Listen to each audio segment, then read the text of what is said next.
नमस्कार दोस्तों, स्वागत है आप सभी का एचके एजुकेशन में। आज इस वीडियो के अंदर हम बात करने वाले हैं एक नई वैकेंसी के बारे में, जो कि जारी की गई है झारखंड कर्मचारी आयोग के द्वारा। झारखंड कर्मचारी आयोग के द्वारा ये वैकेंसी जारी की गई है।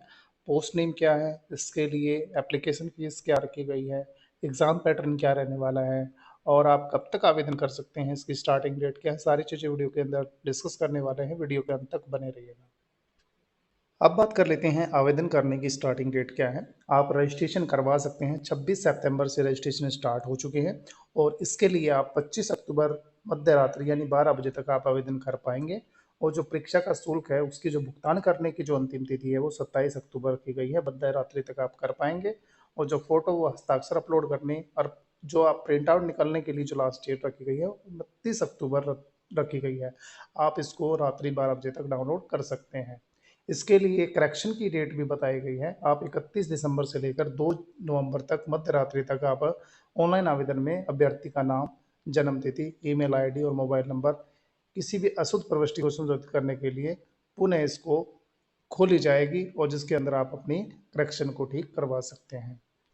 अब बात कर लेते हैं पोस्ट नेम क्या है और कैटेगरी के अनुसार कितनी पोस्टें रिजर्व रखी गई हैं। सबसे पहले बात कर लेते हैं पोस्ट नेम। पद नाम आपका महिला पर्यवेक्षक, जो फीमेल सुपरवाइजर की ये वैकेंसी है, जिसके अंदर जो आरक्षण कोटि है वो आप देख सकते हैं अनारक्षित, जो कि सामान्य कैटेगरी के लिए 187 पद रखे गए हैं।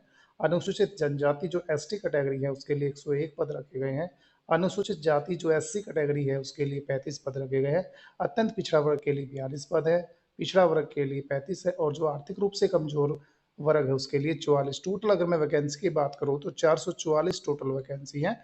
और इसके साथ साथ पदों की संख्या खेल कूद कोटा के अंदर भी रिजर्व रखी गई है 9 पद। अंधापन और कम दृष्टि के लिए भी 5 पद रिजर्व रखे गए हैं। बहरापन और श्रवण निशक्तता के अंदर भी 5 पद रिजर्व रखे गए हैं। जो चलन नहीं सकता या सेरेबल पल्सी पालसी है उसके अंदर भी 4 पद रिजर्व रखे गए हैं। स्वलीनता, बौद्धिक निशक्तता व बहु निशक्तता के अंदर भी 4 पद रिजर्व रखे गए हैं। अब बात कर लेते हैं आपको इन पोस्टों के लिए आवेदन करने के लिए www.jssc.nic.in, ये इसकी ऑफिशियल वेबसाइट है। आपको इसके ऊपर जाकर आवेदन करना होगा। परीक्षा शुल्क इसके लिए 100 रुपये परीक्षा शुल्क रखा गया है। और परीक्षा शुल्क में छूट भी दी गई है, जो कि झारखंड राज्य के अनुसूचित जाति जनजाति के अभ्यर्थी हैं उनके लिए परीक्षा शुल्क 50 रुपये रखा गया है।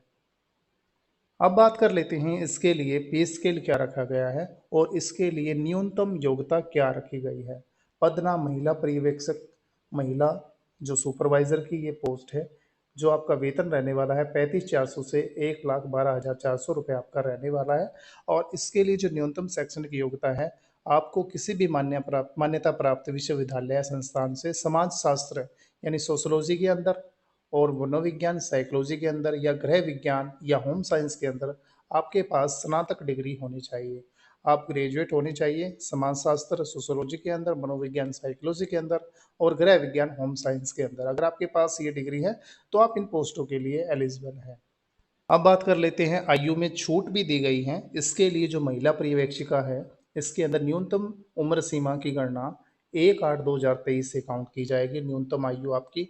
और जो अधिकतर उम्र सीमा है वो 1/8/2019 से काउंट की जाएगी। इसके लिए न्यूनतम जो सीमा रखी गई है वो 21 वर्ष रखी गई है। और इसके लिए जो महिला अनारक्षित, अत्यंत पिछड़ा वर्ग, अनुसूचित और पिछड़ा वर्ग के जो वर्ग है उसके लिए भी छूट दी गई है। 38 वर्ष तक आप आवेदन कर सकते हैं। और इसके लिए अनुसूचित जाति और अनुसूचित जनजाति की जो महिला है उसके लिए 40 वर्ष दी गई है। और सभी कोटे के जो पीएच कैंडिडेट है उसको अधिकतर आयु सीमा में 10 वर्षों की छूट दी गई है। अब बात कर लेते हैं इसके लिए परीक्षा का स्वरूप आपका क्या रहने वाला है, एग्जाम पैटर्न आपका क्या रहेगा। आयोग द्वारा सीबीटी कंप्यूटर आधारित आपका टेस्ट लिया जाएगा। ऑनलाइन आपको एग्जाम देना होगा। इसके लिए विभिन्न समूह के अंदर आपका एग्जाम रहने वाला है, अलग अलग शिफ्टों के अंदर लिया जाएगा। और इसके अंदर नॉर्मलाइजेशन भी की जाएगी। और उसके अंदर जो मेधा सूची आपकी तैयार की जाएगी वो नॉर्मलाइज्ड अंक के आधार पर तैयार की जाएगी। और इसके लिए जो परीक्षाफल प्रकाशन के पश्चात उन्हें नॉर्मलाइज अंक ही दिए जाएंगे। इसके लिए परीक्षा का जो स्वरूप है उसके अंदर जो मुख्य चरण है, मुख्य चरण के अंदर 3 प्रारूपों के अंदर आपसे परीक्षा ली जाएगी। जिसके अंदर आपका जो एक प्रश्न का जो पूर्ण अंक है वो आपको 3 अंक के लिए दिया जाएगा। एक प्रश्न आपका 3 अंक का होगा और सही उत्तर के लिए आपको 3 अंक दिए जाएंगे और गलत उत्तर के लिए आपका 1 अंक काट दिया जाएगा। यानी इसके लिए नेगेटिव मार्किंग भी रखा गया है। ऋणात्मक अंकन इसके लिए आपका किया जाएगा। अब बात कर लेते हैं जो आपकी मुख्य परीक्षा होगी। मुख्य परीक्षा के अंदर आपके 3 पत्र होंगे, यानी आपके 3 एग्ज़ाम लिए जाएँगे। यह परीक्षा 3 पालियों में ली जाएगी, जिसके लिए आपके विषय रहने वाले हैं। जो आपका पहला एग्ज़ाम होगा वो आपका भाषा ज्ञान के रूप में लिया जाएगा, जिसके लिए आपके कुल प्रश्न 120 रहने वाले हैं और इसके लिए आपका टाइम 2 घंटे आपको दिया जाएगा। जिसके अंदर हिंदी भाषा का ज्ञान 60% आने वाले हैं और ख के अंदर अंग्रेजी भाषा का ज्ञान उसके भी 60% आने वाले हैं। इसके लिए आपके अंदर जो क्वालिफाइंग मार्क्स है वो भी रखे गए हैं, जिसके लिए आपको उत्तीर्ण होने के लिए हिंदी व अंग्रेजी भाषा में प्राप्त अंकों को जोड़कर 30% अंक लेने अनिवार्य है। और एक जरूरी बात, इस पत्र में जो प्राप्त अंक हैं वो मेधा निर्धारण के लिए जो आपकी फाइनल कट ऑफ होगी उसके अंदर ये अंक नहीं जोड़े जाएंगे। सिर्फ आपको ये क्वालिफाइंग आपको एग्जाम करना होगा। इसके लिए पत्र 2 जो आपका सेकंड पेपर लिया जाएगा वो आपका जनजातीय और क्षेत्रीय भाषा के अंदर लिया जाएगा, जिसके अंदर कुल प्रश्न 100 रहने वाले हैं। इसके लिए भी आपको 2 घंटे का टाइम दिया जाएगा। जो आपकी क्षेत्रीय भाषा आप देख सकते हैं, अंग्रेजी, उर्दू, संथाली, बंगला, मुंडारी, खड़िया, कुरमाली, खोरठा, नागपुरी, ये आप सारी अपनी क्षेत्रीय भाषा देख सकते हैं। इसमें से किसी एक भाषा के अंदर आपसे पेपर लिया जाएगा और इसके लिए आपके 100 बहुविकल्पी प्रश्न पूछे जाएंगे और इसके अंदर भी आपको 30% अंक लेना अनिवार्य होगा। अब बात कर लेते हैं पत्र 3 के अंदर जो आपका थर्ड एग्जाम होगा वो आपका तकनीकी विशिष्ट विषय या सामान्य ज्ञान की परीक्षा के लिए लिया जाएगा, जिसके अंदर आपसे टोटल 150 प्रश्न पूछे जाएंगे और 2 घंटा 30 मिनट का समय आपको दिया जाएगा। जो कि तकनीकी और विशिष्ट सेवा के लिए आपके 100% रहने वाले हैं। सामान्य अध्ययन के लिए आपके 20% रहेंगे। जो आपका सामान्य गणित है उसके लिए भी 20%, सामान्य विज्ञान के लिए 10% रहने वाले हैं और इसके अंदर भी आपको 30% अंक प्राप्त करना अनिवार्य है। इसके अंदर जो आपकी फाइनल जो कट ऑफ होगी उसके लिए आपका प्रतिशत रिजर्व रखा गया है। इससे कम आने पर आपको जो फाइनल एग्ज़ाम होगा उसके अंदर आपको शामिल नहीं किया जाएगा।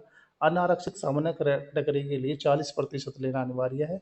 अनुसूचित जाति और जनजाति के लिए 32% लेना अनिवार्य है। अत्यंत पिछड़ा वर्ग के लिए 34% रखा गया है और जो पिछड़ा वर्ग अनुसूची 2 के जो कैंडिडेट्स हैं उसके लिए 36.5% रखा गया है। आदिम जो जनजाति के लोगों को 30% रखा गया है। फिलहाल वीडियो के अंदर इतना ही। वीडियो आपको अच्छी लगी है तो वीडियो को लाइक और शेयर कीजिएगा और चैनल को सब्सक्राइब कीजिएगा ताकि आपको लेटेस्ट नोटिफिकेशन मिलती रहे। Thank you so much for watching this video.